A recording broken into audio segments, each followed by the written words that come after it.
ভালোবেসে বিয়ে করার জন্য দু পরিবারের কেউ মেনে নেয়নি। পরবর্তীতে মেয়েটি ক্যান্সারে মারা যায়। শুনে যান। বাবা মা বলল, বউটা মরে গিয়ে আমার ছেলেটা বেঁচেছে, ছেলেরা টাকা খরচ হবে না। কিন্তু বাবা মা এটা বুঝলো না, ওই বউটা ছাড়া ছেলের বেঁচে থাকাই কঠিন হয়ে যাবে। সে আমার সব কিছু ছিল। সে আমার জীবন থেকে চলে যাওয়ার পরে পৃথিবীটা আজ সব কিছু থেকে শূন্য হয়ে গেছে। এইভাবে কেঁদে কেঁদে নিজের স্ত্রীর কথা বলছিল স্বামী। ভালোবেসে বিয়ে করেছিলাম বলে বাবা মায়ের একমাত্র সন্তান হওয়ায় তারা কোনোভাবেই এই বিয়ে মেনে নেয়নি। উপার্জন করার জন্য তেমন কোনো মজবুত পথ ছিল না বলে ভালোবাসার মানুষটিকে নিয়ে খুব টেনে টুনে সংসারটা করতাম। স্ত্রীকে নিজের চেয়েও বেশি ভালোবাসতাম। একদিন সে অসুস্থ হওয়ায় ডাক্তারের কাছে তাকে নিয়ে গেলাম। সেখানে পরীক্ষা করানোর পরে জানতে পারলাম আমার স্ত্রীর ক্যান্সার হয়েছে। তখন মাথায় যেন আকাশ ভেঙে পড়ল। এরকম ভয়ঙ্কর বজ্রপাতের মতো একটা কথা শুনে, একে তো প্রাণপ্রিয় স্ত্রী, তার উপরে নেই কোনো উপার্জনের জায়গা।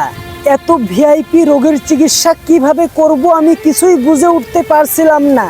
তবে যত কষ্টই হোক না কেন স্ত্রীর চিকিৎসা করাতেই হবে। কি করবেন তিনি? পাগলের মতো সমস্ত আত্মীয় স্বজনের কাছে হাত পাততেছে, দৌড়াদৌড়ি করছে, কিন্তু কেউ তাকে সাহায্য করেনি। ডাক্তার বলল তার স্ত্রী খুব জোর 2.5 বছর বাঁচবে।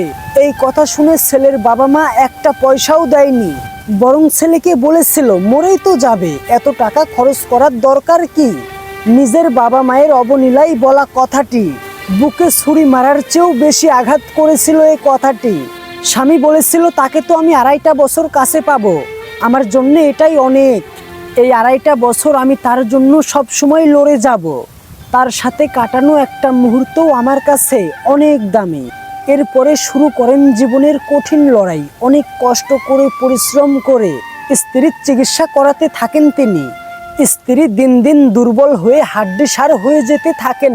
তবুও রূপ যৌবন ক্ষয়ে যাওয়া, আয়ু ফুরিয়ে যাওয়া স্ত্রীকে তিনি একটু অযত্নে রাখেননি, বরং পূর্বের তুলনায় তাকে আরো বেশি ভালোবাসতেন। খুব করে চেয়েছিলেন এই পৃথিবীতে শুধু সে বেঁচে থাকুক, তার পাশে থাক তার ভালোবাসার মানুষটি। কিন্তু আল্লাহ তাআলার পরিকল্পনার উপরে তো আর কিছু করা যায় না। হায়াতের ওপরে মানুষের তো কোনো হাত নেই। তাই তার প্রিয়তমা স্ত্রীকে ধরে রাখতে পারলেন না।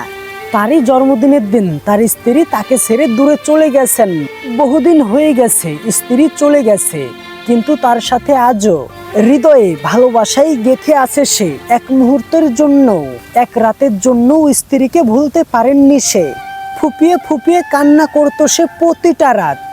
তার একটাই দুঃখ, তার স্ত্রী এই পৃথিবীতে যতদিন ছিল ততদিন সে নিজের বাবার বাড়ি এবং তার শ্বশুর বাড়ি, এই 2 জায়গাতে অবহেলিত হয়ে গেল, শুধু তাকে ভালোবেসে বিয়ে করেছিলাম বলে।